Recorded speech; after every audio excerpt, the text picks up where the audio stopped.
ஆண்டவருடைய பரிசுத்தமுள்ள நாமத்துக்கு மகிமை உண்டாவதாக. ஆண்டவர் நம்மை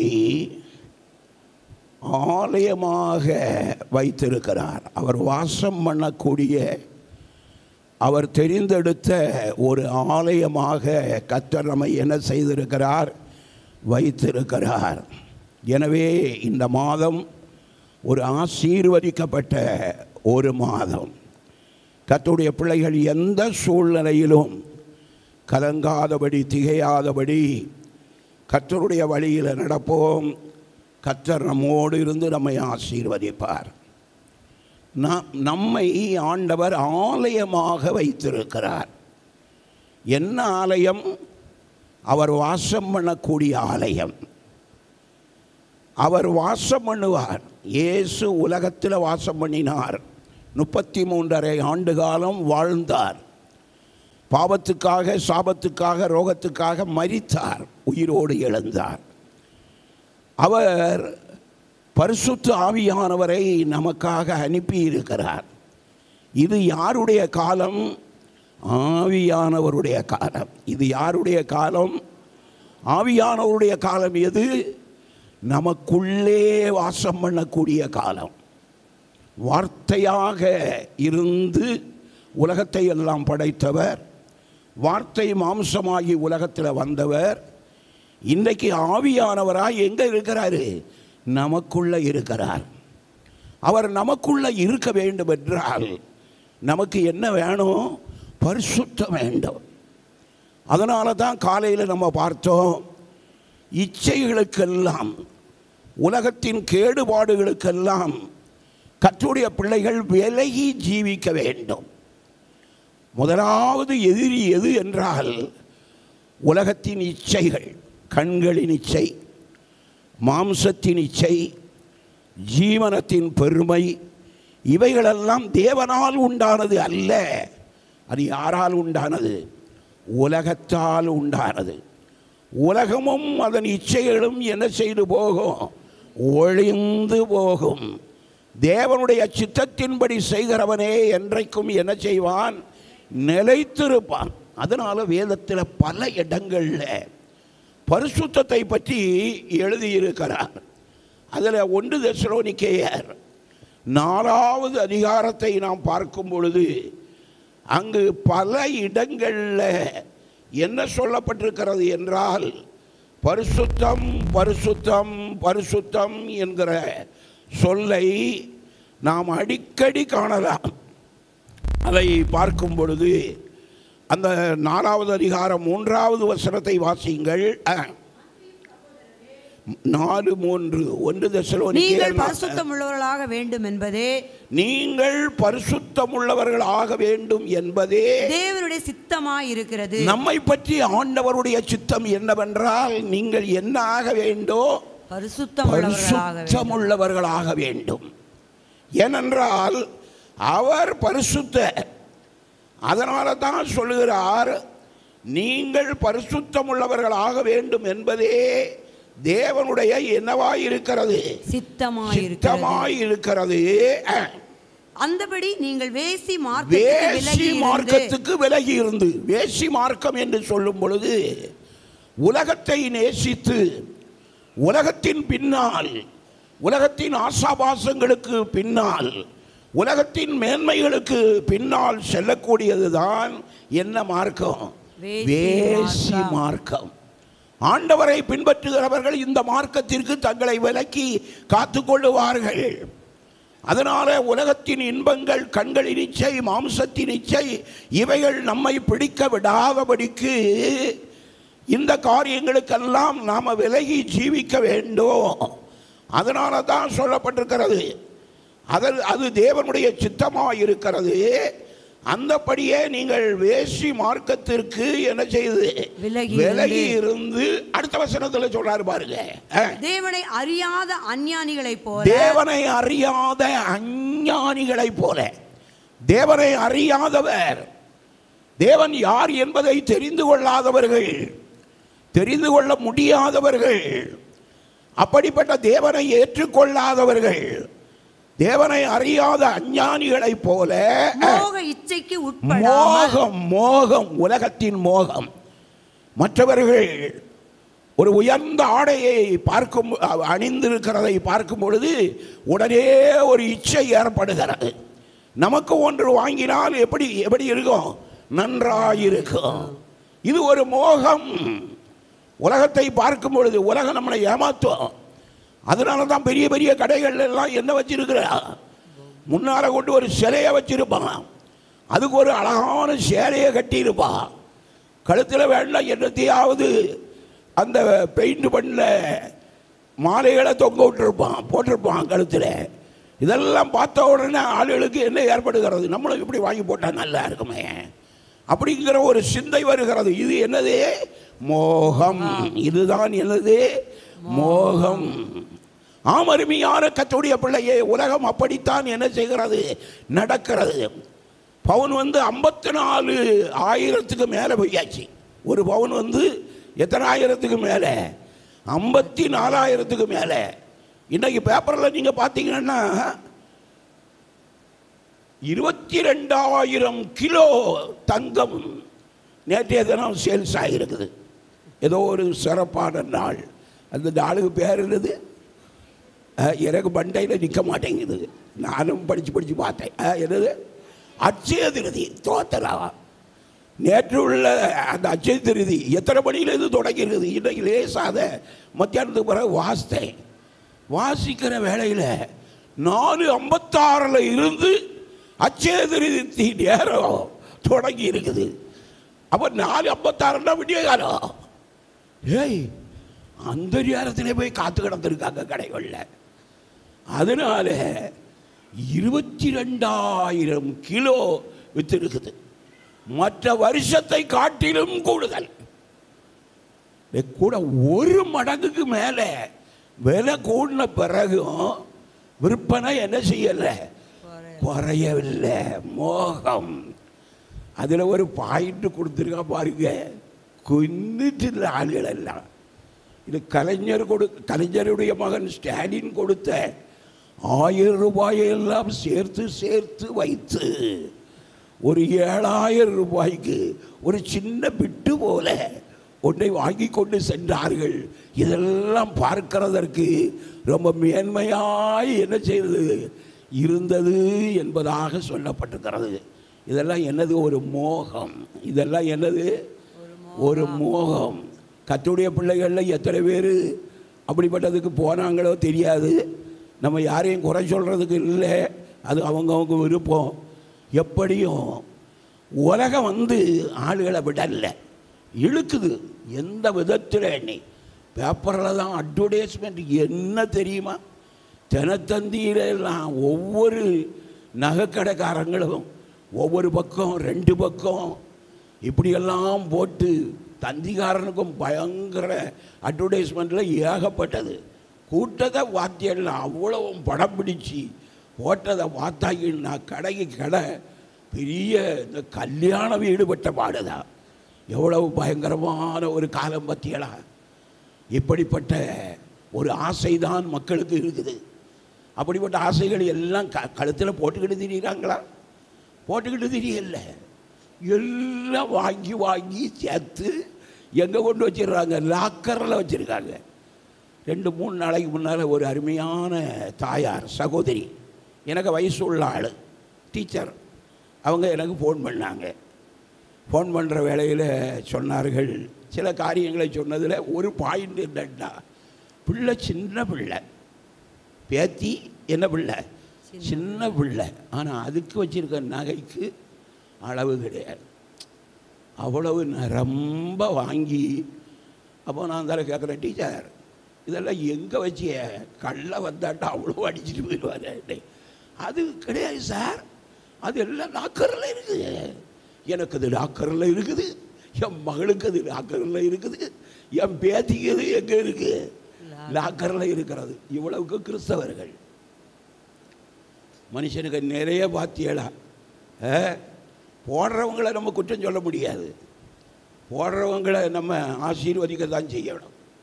அது கர்த்தருடைய பிள்ளைகளுக்கு பயன்படும் சில காலகட்டத்தில். கர்த்தர் பெரியவர் இல்ல பாருங்க. அந்த மோக இச்சை உலகம் அப்படி இழுக்கிறது. அதனால தான் அங்கே சொல்லப்பட்டிருக்கிறது, மோக தேவனை அறியாத அஞ்ஞானிகளை போல. தேவனை அறியாத அஞ்ஞானிகள் தான் மோக இச்சைகளுக்கு உட்படுவார்கள். அப்படி மோக இச்சைக்கு உட்படாமல் உங்களில் அவனவன் தன் தன் சரீர பாண்டத்தை பரிசுத்தமாயும் கனமாயும் ஆண்டு கொள்ளும்படி அறிந்து, இந்த விஷயத்தில் ஒருவனும் மீறாமலும் தன் சகோதரனை வஞ்சியாமலும் இருக்க வேண்டும். முன்னவே நாங்கள் உங்களுக்கு சொல்லி சாட்சியாக எச்சரித்தபடியே இப்படிப்பட்ட விஷயங்கள் எல்லாவற்றையும் குறித்து கர்த்தர் நீதியை என்ன செய்கிறவராய் இருக்கிறார்? அவர் நீதியுள்ள தேவன். அவர் என்ன தேவன்? நீதியுள்ள தேவன். எவ்வளவு ஆசை இருந்தாலும் சில காரியத்தில் மக்களுக்கு ஆசை என்ன செய்யல, குறையவே இல்லை. அதுக்கு வெளிநாட்டுக்காரங்க ரொம்ப அருமையாக இருப்பான். ஒரு பவள மாலையை கழுத்தில் போட்டுக்கிடுவான், அல்லது ஒரு வெள்ளியில் உள்ளதை போட்டுக்கிடுவான். நம்ம ஆளுகளை மாதிரி அதுலேயும் தென்னிந்தியா இருக்குதே, இந்த தமிழ்நாடு கேரளா இப்படிப்பட்ட இடங்களெல்லாம் பயங்கரம். இந்த காரியங்களில் அவர்களெல்லாம் ஒரே இதாக இருப்பாங்க. அதனால தான் பள்ளிக்கூடத்துல எல்லாம் சில வேலையில் பேசுவாங்க, பெண் எடுத்தால் கன்னியாகுமரி மாவட்டத்தில் எடுக்கணும், 100 பவுனு 200 பவுனு இப்படித்தான் என்ன செய்வாங்க, போடுவார்கள் என்பதாக என்ன செய்வார்கள் சொல்லுவார்கள். பார்த்தீங்களா எவ்வளவு ஒரு நிலை இந்த கன்னியாகுமரி மாவட்டத்துக்கு வந்திருக்கிற போலீஸியை பார்த்தீங்களா, எவ்வளவு மேன்மை. ஒன்றும் கஞ்சிக்கு இல்லைன்னாலும் அங்கனங்கன சுரண்டி எடுத்து வச்சு என்ன ஆசைகள். கர்த்தர் எல்லாவற்றையும் சொல்றாரு பாருங்க. அதில் அந்த வசனத்தில் சொல்றாரு, 7வது வசனத்தை பாருங்க. தேவன் நம்மை அசுத்தத்திற்கு அல்ல, தேவன் நம்மை எதற்கு அல்ல? அசுத்தத்திற்கு அல்ல. எதற்கு அழைத்திருக்கிறார்? பரிசுத்தத்திற்கே அழைத்திருக்கிறார். அவர் நம்மை எதற்கு அழைத்திருக்கிறார்? அப்ப இதெல்லாம் பரிசுத்தமான ஜீவியத்துக்குரியது அல்ல. தேவை இருக்கும் என்றால் தேவைக்கு நிறைவாக்குவதில் தவறு கிடையாது. ஆனால் சும்மா சிந்தையெல்லாம் அதுதான், எவ்வளவு சேர்க்கணுங்கிறதெல்லாம் அதுதான். அருமையான கர்த்தருடைய பிள்ளையே, தேவன் நம்மை அசுத்தத்திற்கு அல்ல பரிசுத்தத்திற்கே அழைத்திருக்கிறார்.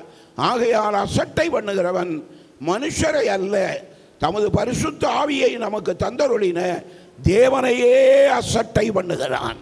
யாரை அசட்டை பண்ணுகிறான்? யாரை அசட்டை பண்ணுகிறான்? தேவனையே அசட்டை பண்ணுகிறான். என்னை கனம் பண்ணுகிறவர்களை நான் என்ன செய்வேன்? கனம் பண்ணுவேன். என்னை அசட்டை பண்ணுகிறவர்கள் கனவீனம் என்ன செய்வார்கள்? அடைவார்கள். அப்படித்தான் வேதம் சொல்லுகிறது. அருமையான கர்த்தருடைய பிள்ளையே, அதனால எவ்வளவு ஆபத்துகள் வருகிறது. எத்தனை கிளவிய ஒன்று இருக்கா பாருங்க. பாவம் அதுகளுக்கு ஒன்றும் முடியாது. ஆனாலும் ஆசை, கழுத்துக்குள்ள ஒரு முறுக்கு ஒன்று போட்டுக்கிடணும், முறுக்கு செயின் போட்டுக்கிட்டு ஆசைப்படுறாங்க.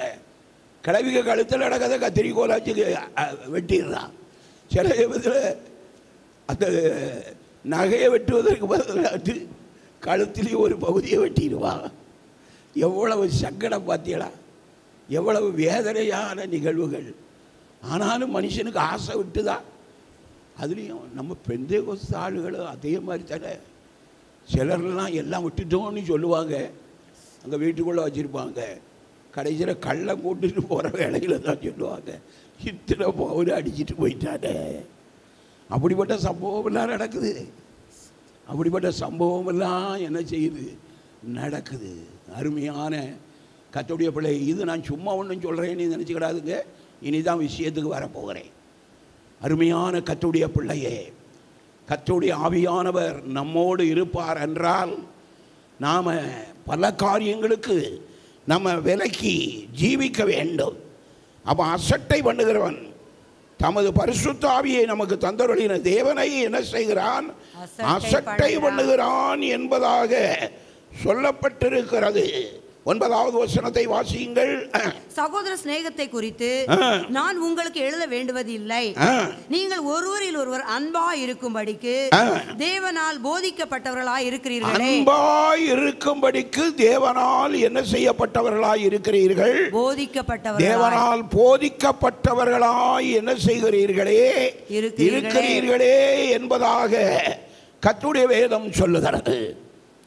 அப்போ இதுல சுருக்கம் என்னவென்றால், ஆண்டவர் விரும்புகிற ஒரு அலங்காரம், ஆண்டவர் விரும்புகிற ஒரு பரிசுத்தம் நம்முடைய ஜீவியத்தில் என்ன செய்ய வேண்டும்? இருக்க வேண்டும். என்ன செய்ய வேண்டும்?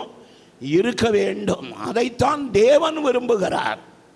அதில் ஒன்று, முதல்ல உள்ள ஒரே காரியத்தை பார்த்திருக்கிறோம், இச்சை நம்மை விட்டு மாற வேண்டும். இரண்டாவதாக அந்த 1 கொரிந்தியர் 10வது அதிகாரத்தை நாம் பார்க்கும் பொழுது, இஸ்ரவேல் ஜனங்கள் செங்கடல் வழியாக கடந்து சென்றதை பற்றி சொல்லும் பொழுது, அங்கு இஸ்ரவேல் ஜனங்கள் ஞானஸ்நானம் பெற்றதாக சொல்லப்பட்டிருக்கிறது.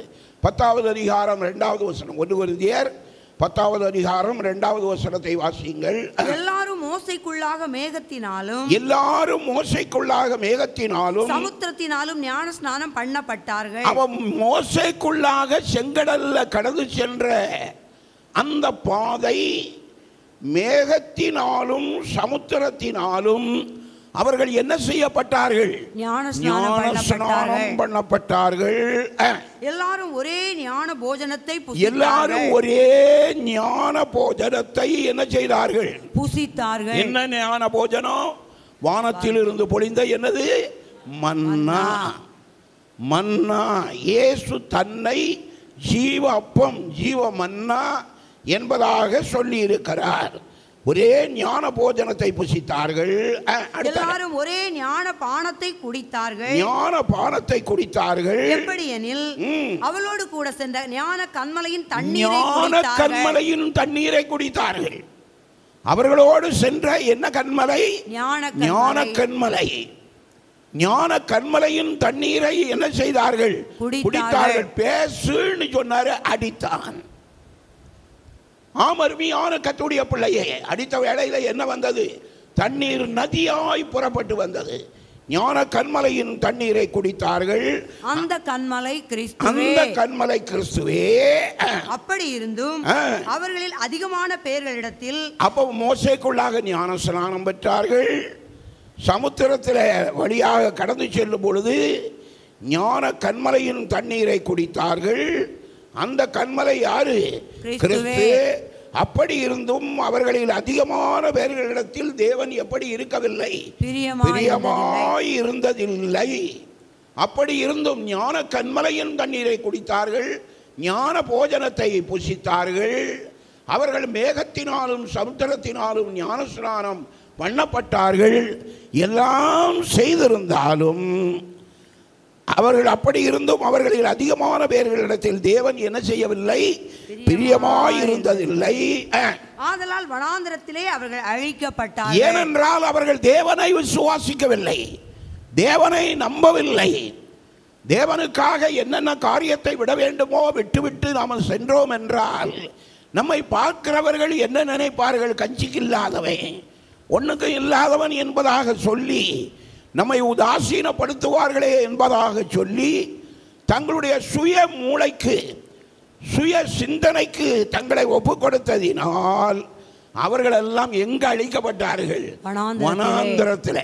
கொண்டு வந்தது உண்டா? கொண்டு போனது உண்டா? ஆனால் எய்ப்தை கொள்ளையடித்தார்கள். 430 வருஷம் உள்ள செல்வத்தை எல்லாம் அந்த பார்வோனிடத்தில் பெற்றுக்கொண்டுதான் புறப்பட்டு சென்றார்கள். பார்வோனை கொள்ளையடித்தார்கள். கொள்ளையடித்தார்கள்னா கண்ணை போல் வச்சு கொள்ளையடிக்கல, கேட்டார்கள். இவங்க போனா சரிதான். ஏன்னா அந்த அளவு வாத தலைப்பிள்ளைகள் எல்லாம் என்ன செய்திருக்கிறது? மரித்து இருக்கிறது.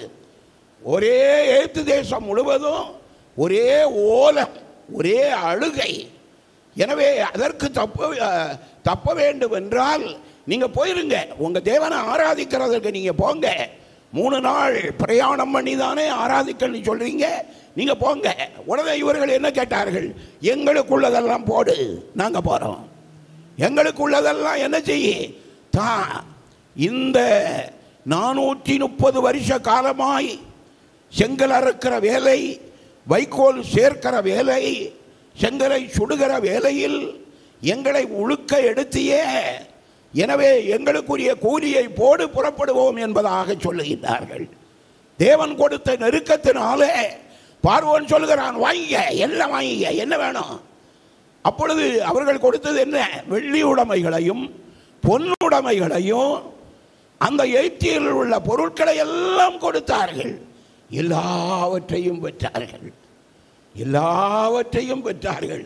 போயிருங்கப்பா, போயிருங்கப்பா அப்படின்னு சொல்லி அவர்களை அவசரப்படுத்தினார்கள். அவர்கள் புறப்பட்டு சென்றார்கள் என்பதாக கர்த்தருடைய வேதம் சொல்லுகிறது. ஆனாலும் கொஞ்ச நேரத்தில் அவனுடைய இருதயம் என்ன செய்து விட்டது? மாறிவிட்டது. விட்டுட்டோமே, அவசரத்தில் விட்டுட்டோமே, இவனை போனா இனி இந்த வேலை செய்கிறதுக்கு யார் இருக்கிறா? ஆகவே அவனுடைய திருப்பி பிடித்து கொண்டு வர வேண்டும் என்பதாக சொல்லி பின்தொடர்ந்ததாக கர்த்தருடைய வேதம் என்ன செய்கிறது? சொல்லுகிறது. அருமையான கர்த்தருடைய பிள்ளையே, ஆனாலும் ஆண்டவருடைய வார்த்தையை இவர்கள் என்ன செய்யவில்லை? விசுவாசிக்கவில்லை. இஸ்ரவேல் ஜனங்கள் கர்த்தரை, கர்த்தருடைய வார்த்தையை, கர்த்தருடைய நடத்துதலை, கர்த்தர் கொடுக்கிற ஆசீர்வாதங்களை அவர்கள் முற்றுமுடிய என்ன செய்யவில்லை? நம்பவில்லை. அவர்கள் கேட்ட கேள்வி என்ன? இந்த வனாந்தரத்தில் மடியும்படிக்கா நீங்கள் எங்களை என்ன செய்தீர்கள்? அழைத்து கொண்டு வந்தீர்கள் என்பதாக சொல்லப்பட்டிருக்கிறது. அருமையான கர்த்தருடைய பிள்ளையே, அந்த அளவில் அவருடைய இருதயம் என்ன செய்து விட்டது? மாறி இருந்தது. அதனால அவர்களிடத்தில் கர்த்தர் பிரியப்படவில்லை. அவர்களில் வயது முதிர்ந்தவர்கள், 60 வயதுக்கு உட்பட்டவர்கள் எல்லாம் எதில் மரித்தார்கள்? வனாந்தரத்தில் மரித்தார்கள். வனாந்தர பிரயாணத்தின் போது பிறந்த பிள்ளைகள் எல்லாம் சிறிய வயதுள்ளவராய் இருந்தபடியினால் அவர்களெல்லாம் பாலும் தேனும் ஓடுகிற எந்த தேசத்தை அடைந்தார்கள்? கானான் தேசத்தை அடைந்தார்கள். அருமையான கர்த்தருடைய பிள்ளையே, நம்முடைய ஆண்டவர் தம்மை நம்புகிற தம்முடைய பிள்ளைகளை எல்லாம் ஆசீர்வதிக்கிறவர். ஆண்டவருடைய வார்த்தைகளை விசுவாசிக்க வேண்டும். நம்முடைய குடும்பத்தை கர்த்தர் ஆசீர்வதிப்பார். நம்முடைய பிள்ளைகளை கர்த்தர் ஆசீர்வதிப்பார். நம்முடைய பிள்ளைகளுடைய சமாதானம் எப்படி இருக்கும்? பெரிதாக இருக்கும். நிறைய இருந்தால் தான் பெருசுன்னு நினைக்காதுங்க. ஒன்றும் இல்லாவிட்டாலும் கர்த்தர் யாரோடு இருக்கணும்? நம்மோடு கூட இருக்கணும். அதனால தான் அங்கே தெளிவாக சொல்லப்பட்டிருக்கிறது. அவர்கள் அதிகமான பேரிடத்தில் அவர் என்ன செய்யவில்லை? பிரியமாயிருந்ததில்லை. அந்த அவசரத்தில் அருமையாக சொல்றாரு. அவர்களில் அதிகமான பேரிடத்தில் தேவன் பிரியமாயிருந்ததில்லை. ஆதலால் வனாந்தரத்திலே அவர்கள் என்ன செய்தார்கள்? அழிக்கப்பட்டார்கள். அதற்கு காரணம் என்னவென்றால் இச்சை. நம்பர் 1. அதைத்தான் நம்ம பார்த்திருக்கிறோம். அவர்கள் இச்சித்தது போல நாமும் பொல்லாங்கானவைகளை இச்சியாதபடிக்கு இவைகள் நமக்கு என்னவாயிருக்கிறது? திருஷ்டாந்தங்கள். திருஷ்டாந்தம் என்றால் உதாரணம், எக்ஸாம்பிள். அதுதான் உதாரணமாக இருக்கிறது என்பதாக சொல்லிக்கொண்டு அடுத்த காரியம், 2வது, இந்த ஆலயம் எப்படி இருக்கணும்? பரிசுத்தமாக இருக்க வேண்டியதில் 2வது காரியம் என்னவென்றால் 7வது வசனத்தை வாசியுங்கள். வேதம் சொல்லுகிறது, ஜனங்கள் புசிக்கவும் குடிக்கவும் உட்கார்ந்து விளையாட எழுந்திருந்தார்கள். ஜனங்கள் புசிக்க குடிக்க எழுந்து விளையாட என்ன செய்தார்கள்? எழுந்திருந்தார்கள் என்று எழுதியிருக்கிறபடி அவர்களில் சிலர் விக்கிரக ஆராதனைக்காரர் ஆனது போல நீங்களும் ஆகாதிருங்கள். அவர்களில் சிலர் விக்கிரக ஆராதனைக்காரர் ஆனது போல நீங்களும் என்ன செய்யாதிருங்கள்? முதலாவது ஒரு கர்த்தருடைய பிள்ளையினுடைய ஜீவியத்தில் என்ன இருக்கக்கூடாது? இச்சை இருக்கக்கூடாது. இச்சைகளுக்கெல்லாம் விலகி இருக்கணும். 2வது, கர்த்தருடைய பிள்ளைகளுடைய வாழ்க்கையில் என்ன இருக்கக்கூடாது? விக்கிரகம் இருக்கக்கூடாது. விக்கிரக ஆராதனை இருக்கக்கூடாது. விக்கிரக ஆராதனையை கர்த்தர் முற்றிலும் என்ன செய்கிறார்? வெறுக்கிறார் என்பதாக சொல்லப்பட்டிருக்கிறது. இஸ்ரவேல் ஜனங்கள் விக்கிரக ஆராதனைக்காரராக என்ன செய்தார்கள்? மாறினார்கள்.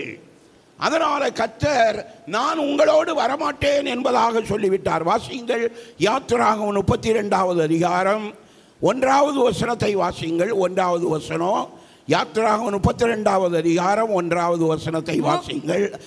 மோசே மலையிலிருந்து இறங்கி வர தாமதிக்கிறதை ஜனங்கள் கண்டபோது மோசே 40 நாட்கள் மலையில் இருந்து தம்முடைய பிள்ளைகளுக்கு பிரமாணங்களை பெற்று அவர்கள்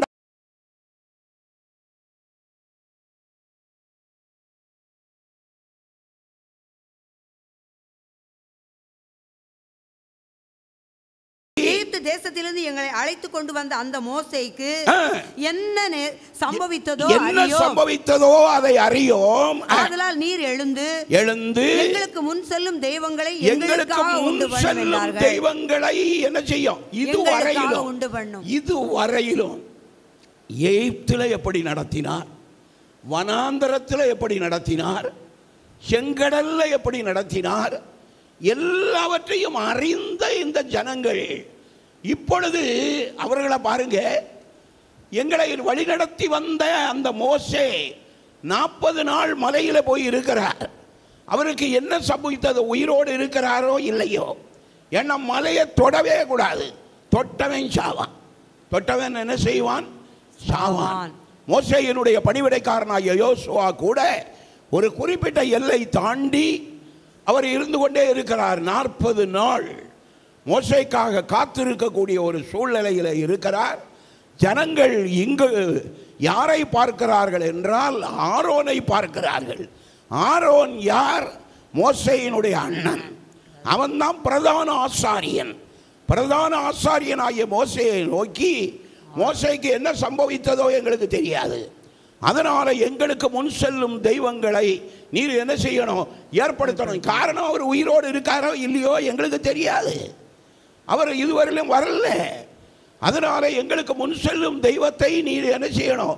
ஏற்படுத்த வேண்டும் என்பதாக சொன்ன வேளையில 4வது வசனத்தை வாசிங்க. 4வது வசனம், கையிலிருந்து அவன் அந்த பொன்னை வாங்கி எங்களுக்கு முன் செல்லும் தெய்வத்தை உண்டு பண்ண வேண்டும் என்று சொன்ன வேளையில எல்லாவனும் பொண்ணை கொண்டு வா, எல்லாவனும் என்ன கொண்டு வா? பொண்ணை கொண்டு வா. உடனே கடுக்க அவ்வளவையும் கலத்திட்டான். கலத்தி எடுத்து அந்த ஆரோனிடத்தில் கொண்டு எல்லாவற்றையும் கொடுத்தார்கள். சிற்ப கருவியினால் கருப்பிடித்து ஒரு கன்றுக்குட்டியை வார்ப்பித்தான். 6வது வசனத்தை வாசிங்க. 6வது வசனம், மறுநாள் அவர்கள் அதிகாலையில் எழுந்து சர்வாங்க தகன பலிகளை இட்டு, அதற்கு அந்த பொற்கன்று குட்டிக்கு என்ன இட்டார்கள்? சர்வாங்க தகன பலிகளை இட்டார்கள். எவ்வளவு தேவன் ஆச்சரியமாய் நடத்தினார்! 10 வாதைகளை உண்டு பண்ணி இஸ்ரவேல் ஜனங்களை விடமாட்டேன் என்று பிடிவாதமாய் நின்ற அவனை எச்சரித்து பல வாதைகள் மூலமாக அவனை நெருக்கி இஸ்ரவேல் ஜனங்களை விடுவித்த கர்த்தர் இப்பொழுது ஆரோன் மூலமாக சிற்ப கருவியினால கருப்பிடித்து அந்த நெருப்பிலிருந்து வந்த அந்த பொற்கன்று குட்டியை எடுத்து, இதுதான் உங்களை இஸ்ரவேல் ஜனங்களை வழிநடத்தின என்னது தெய்வம். எவ்வளவு பயங்கரமான நிலை பாருங்க. இவ்வளவுக்கும் ஆரோன் யாரு? பிரதான ஆசாரியன். என்ன ஆசாரியன்? பிரதான ஆசாரியன். மிரியாமும் அங்கதான் இருக்கிறார். அவள் யாரு? தீர்க்கதரிசி, பாடகி, எல்லாம் கலந்தவள். அவங்களுடைய நிலை எவ்வளவு நிர்பந்தமான நிலை! அருமையான கர்த்தருடைய பிள்ளையே, இந்த அளவு துணிகரமாய் நடந்தார்கள். 26வது வசனத்தை வாசியுங்கள். சில வசனத்தை உங்களுக்கு நினைப்பூட்ட வேண்டியது இருக்கிறது. பாளையத்தின் வாசலில் நின்று கர்த்தருடைய பட்சத்தில் இருக்கிறவர்கள் யார்?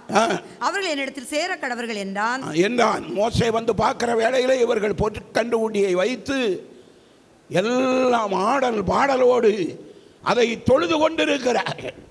இதை பார்த்த வேளையில கர்த்தருடைய பட்சத்தில் நிற்கிறவன் யார் யார் என்பதாக கேட்கிறான். தொடர்ந்து வாசியுங்கள். அவர்கள் என்னிடத்தில் சேர கடவர்கள் என்றான்.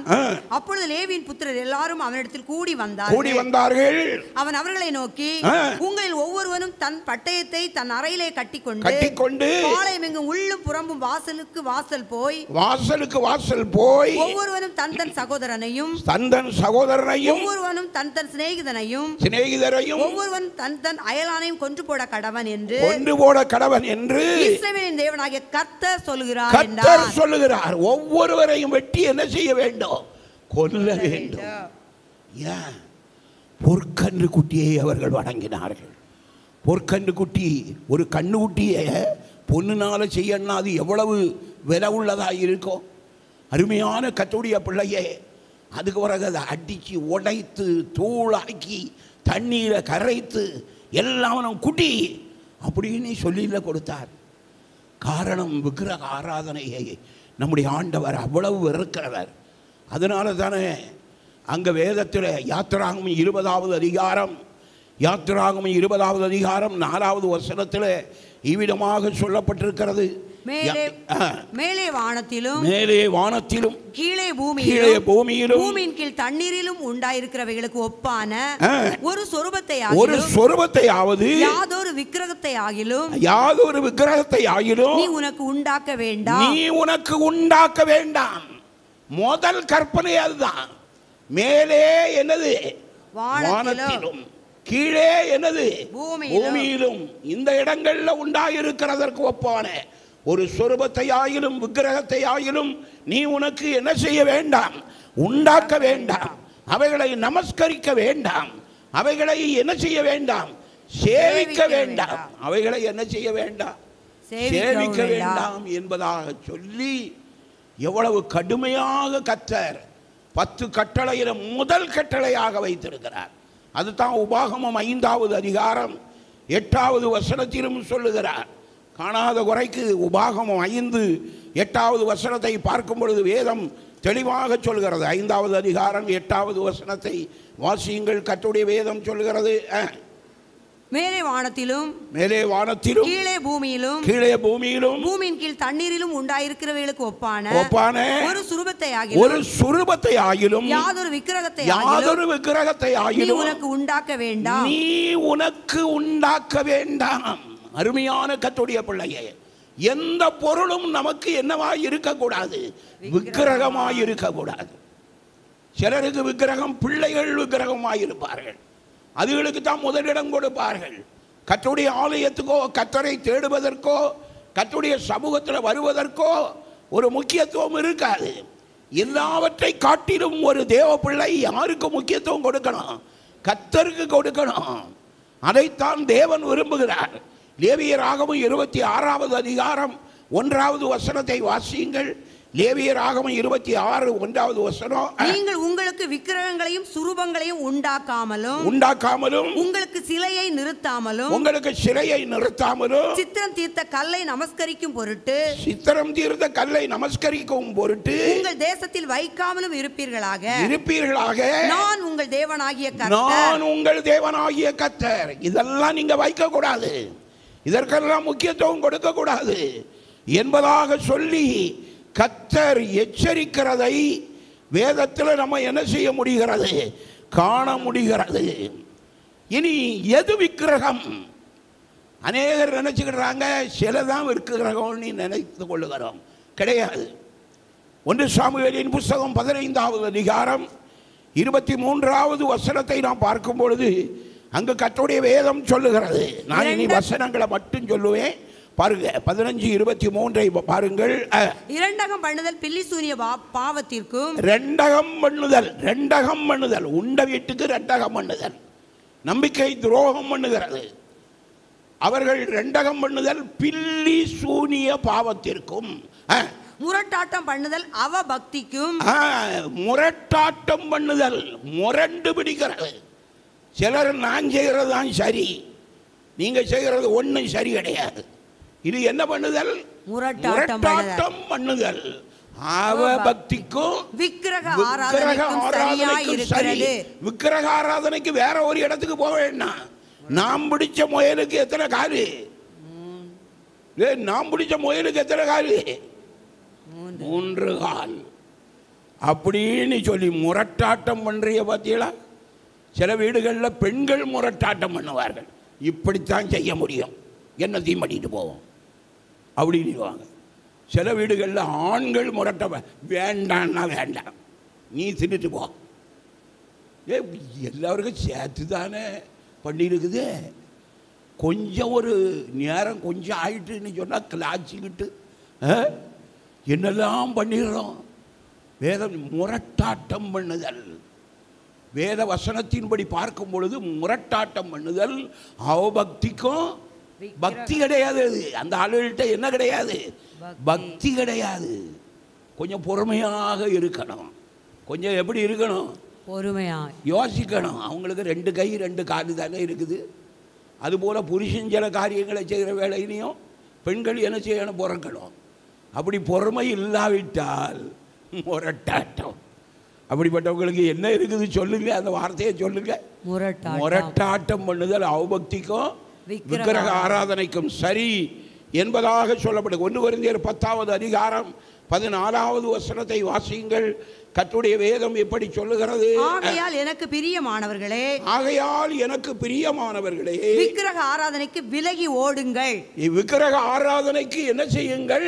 விலகி ஓடுங்கள். உங்களை புத்திமான்கள் என்று எண்ணி பேசுகிறேன். நான் சொல்லுகிறதை நீங்களே நிதானித்து பாருங்கள். நிதானித்து பார்க்காமல் இருக்கிறது விக்கிரக ஆராதனைக்கு சமமாக கர்த்தருடைய ஆவியானவர் அங்கு தெளிவாக சொல்லுகிறார். அந்த 10வது அதிகாரத்தில் இவ்விதமாக சொல்லப்பட்டுகிறது. 10வது அதிகாரம் அதில் வாசிங்க, என்ன 1-2 வசனத்தை வாசிங்க தொடர்ந்து. நாம் ஆசீர்வதிக்கிற ஆசீர்வாதத்தின் பாத்திரம் கிறிஸ்துவினுடைய இரத்தத்தின் ஐக்கியமாய் இருக்கிறது. கிறிஸ்துவினுடைய இரத்தத்தின் ஐக்கியமாய் நாம் ஆசீர்வதிக்கிற ஆசீர்வாதத்தின் பாத்திரம். இன்றைக்கு நமக்கு பாத்திரம் இருக்கிறது, ஆசீர்வாதத்திற்குரியது இருக்கிறது. அது கிறிஸ்துவினுடைய இரத்தத்திற்கு ஐக்கியமாய் இருக்கிறது. நாம் பிட்கிற அப்பம் கிறிஸ்துவினுடைய சரீரத்தின் ஐக்கியமாய் இருக்கிறது அல்லவா? நாம பிட்கிற அப்பம் கிறிஸ்துவினுடைய சரீரத்திற்கு எப்படி இருக்குது? ஐக்கியமாய் இருக்கிறது. அந்த ஒரே அப்பத்தில் நாம் எல்லாரும் பங்கு பெறுகிறபடியால், இந்த ஒரே அப்பத்தில் நாம் எல்லாரும் பங்கு பெறுகிறபடியால் அநேகரான நாம் ஒரே அப்பமும் ஒரே அந்த அநேகராகிய நாம் எப்படி இருக்கிறோம்? ஒரே அப்பமாக ஒரே சரீரமாக நாம் என்ன செய்கிறோம்? காணப்படுகிறோம். ஒரே சரீரமாக ஒரே அப்பமாக என்ன செய்கிறோம்? காணப்படுகிறோம். ஆகவே ஒருவருக்கொருவர் இணக்கமாய் இருக்க வேண்டும். அந்த இணக்கம் இல்லாவிட்டால் அவன் ஒரு விக்கிரக ஆராதனைக்காரன். அவன் யாரு? ஒரு விக்கிரக ஆராதனைக்காரன். அருமையான கர்த்தருடைய பிள்ளையே, அப்படிப்பட்ட ஜீவியத்திற்கு நாம் விலகி ஜீவிக்க வேண்டும். கலாத்தியர் 5வது அதிகாரம் 19வது வசனத்திலிருந்து வாசியுங்கள். அங்கு வேதம் எப்படி சொல்கிறது? கலாத்தியர் 5வது அதிகாரம் 19வது வசனத்திலிருந்து வாசியுங்கள். மாம்சத்தின் கிரியைகள் வெளியரங்கமாய் இருக்கின்றன. மாம்சத்தின் கிரியைகள் வெளியரங்கமாய் இருக்கின்றன.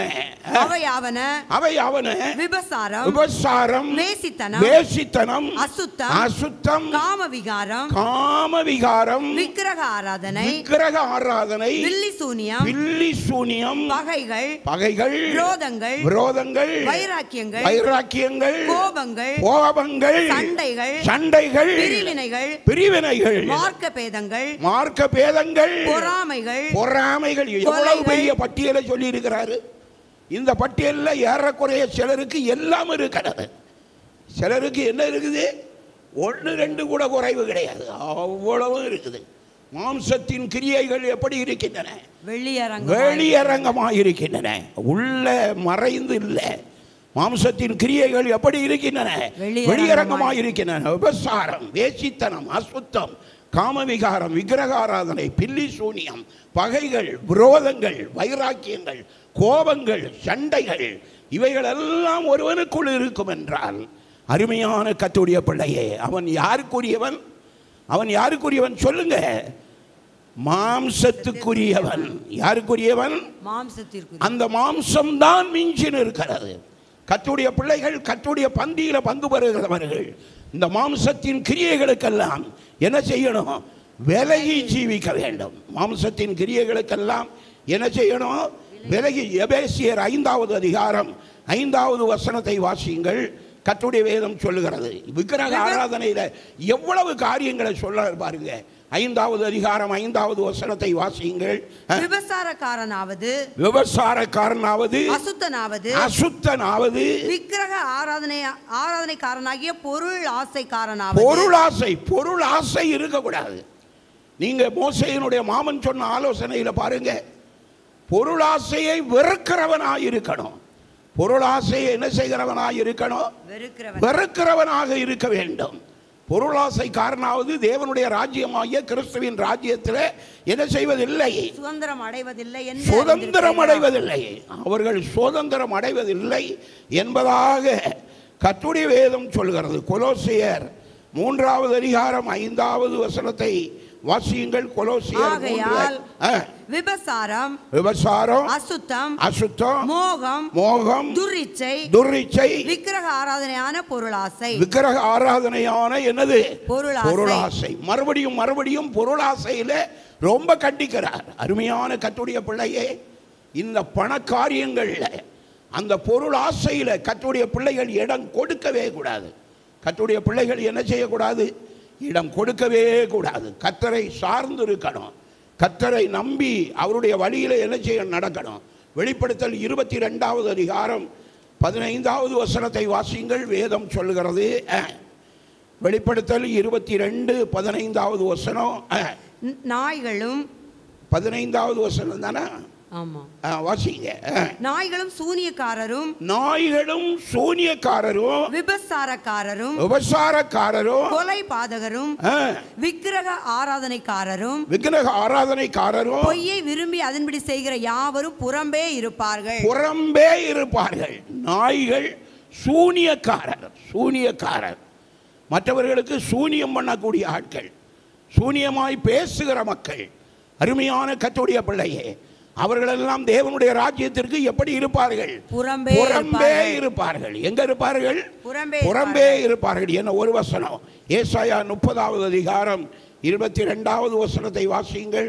ஏசாயா 30:22வது வசனத்தை பார்க்கும்போது, சுரூபங்களை மூடிய வெள்ளித் தகட்டையும் உன் விக்கிரகங்களின் பொன் ஆடை ஆபரணத்தையும் தீட்டாக எண்ணி, அந்த ஆபரணங்களை எல்லாம் பற்றி சொல்லும் பொழுது இங்கு தெளிவாக சொல்லப்பட்டிருக்கிறது. மறுபடியும் வாசியுங்கள். உன் சுரூபங்களை மூடிய வெள்ளித் தகட்டையும், என்ன தகட்டையும்? வெள்ளித் தகட்டையும், உன் விக்கிரகங்களின் பொன் ஆடை ஆபரணத்தையும், ஆபரணங்களையும் தீட்டாக எண்ணி, அவைகளை தீட்டுப்பட்ட வஸ்திரம் போல எறிந்துவிட்டு அதை சீ போ என்பாய். கர்த்தருடைய பிள்ளைகள், கர்த்தருடைய வழியில் நடக்கக்கூடியவர்கள் இவைகளை எல்லாம் சீ போ என்பாய் என்பதாக சொல்லப்பட்டிருக்கிறது. அருமையான கர்த்தருடைய பிள்ளையை, இதெல்லாம் வேத வசனத்தில் சொல்லப்பட்டிருக்கிற என்னது? விக்கிரகங்கள். சீ போ என்பாய் என்பதாக சொல்லப்பட்டிருக்கிறது. ஆகவே கர்த்தருடைய பிள்ளைகள் விக்கிரக ஆராதனைக்கு என்ன செய்யணும்? விலகி ஜீவிக்கணும். ஏதோ விக்கிரகத்தை கும்பிடுவதுதான் விக்கிரக ஆராதனை என்று நினைத்து விடக்கூடாது. என்னென்ன காரியங்களை விட வேண்டும் என்று கர்த்தருடைய வேத வசனத்தில் சொல்லப்பட்டிருக்கிறதோ அவைகளை எல்லாம் விடுவதுதான் என்னது? விக்கிரக ஆராதனைக்கு விலகி ஜீவிக்கிற ஜீவியம். அந்த ஜீவியத்தை கர்த்தர் நமக்கு தந்தருளும்படியாய் நாம் ஆண்டவரை நோக்கி பார்ப்போம். ஆண்டவரே, உமக்கு ஸ்தோத்திரம். எங்களை ஒப்பு கொடுக்கிறோம். விக்கிரக ஆராதனைக்கு நாங்கள் விலகி காக்கப்பட கர்த்தர் கிருபை செய்யணுமே. மாம்சத்தின் கிரியைகள் எல்லாம் எங்களை விட்டு மாறணும். ஆவிக்குரிய தன்மை உள்ளவர்களாய் காணப்பட கர்த்தர் எங்களுக்கு கிருபை தாரும் ஐயா. ஆரோன் ஆண்டவரே பிரதான ஆசாரியனாய் இருந்தாலோ, ஆண்டவரே பொற்கன்று குட்டியை உண்டு பண்ணி அதை வழிபட்டதுனால பல்லாயிரக்கணக்கான பேர் மரித்தார்கள் என்பதாக கர்த்தருடைய வேதம் சொல்லுகிறது. எனவே பிறருடைய தீமைக்கு ஏதுவான காரியங்களை நாங்கள் செய்யாதபடிக்கு ஆண்டவரே மாம்சத்தின் கிரியைகளுக்கெல்லாம் எங்களை விலக்கி காக்க கர்த்தர் எங்களுக்கு கிருபை தாரும் ஐயா. இச்சைகளுக்கு எங்களை விலக்கி காரும், மாம்சத்தின் கிரியைகளுக்கு எங்களை விலக்கி காரும். ஒரு பரிசுத்தமான ஜீவியத்தை கர்த்தர் எங்களுக்கு தரணுமே. நன்றியோடு நாங்கள் உம்மை ஸ்தோத்தரிக்கிறோம். இவைகளிலிருந்து எங்களை விடுவிப்பதற்காக ஆண்டவரே, கொல்கதா மலையில எங்களுக்காக மரித்தீரே, நன்றியோடு நாங்கள் உம்மை ஸ்தோத்தரிக்கிறோம். உம்முடைய பிள்ளைகளாகிய நாங்கள் உம்முடைய மாம்சத்தை புசித்து உம்முடைய இரத்தத்தை பானம் பண்ணும்படியாய் உம்முடைய பாதத்தில் நாங்கள் வந்திருக்கிறோம். இச்சைகளுக்கு விலக்கி காருமையா, விக்கிரகங்களுக்கு விலக்கி காருமையா. ரெண்டகம் பண்ணுதல், பில்லி சூனிய பாவத்திற்கும் முரட்டாட்டம் பண்ணுதல், அவபக்திக்கும் விக்கிரக ஆராதனைக்கும் சரி என்பதாக சொல்லப்பட்டிருக்கிறது. ஆண்டவரே, விக்கிரக ஆராதனை என்று சொல்லப்படுகிற சகல காரியங்களும் மாம்சத்தின் கிரியைகளில் பல விக்கிரக ஆராதனை இருக்கிறது. அவைகளுக்கெல்லாம் எங்களை விலக்கி காத்து ஒரு பரிசுத்தமான ஜீவியம் செய்யும்படியாய் கர்த்தர் எங்களுக்கு அருள் செய்யும். உம்முடைய பிள்ளைகளை ஆசீர்வதியும், தொடர்ந்து நடத்தும். இந்த மாதம் முழுவதும், இந்த வாரம் முழுவதும் கர்த்தருடைய ஆவியானவர் எங்களோடு இருந்து நடத்தணும். திருக்கரத்தில் ஒப்பு கொடுக்கிறேன். சகல துதிகன மகிமை அனைத்தும் உமக்கே செலுத்துகிறோம். மீட்பர் மூல ஜெபன நல்ல பிதாவே, ஆமீன், ஆமீன். ஞான ஸ்நானம் பெற்று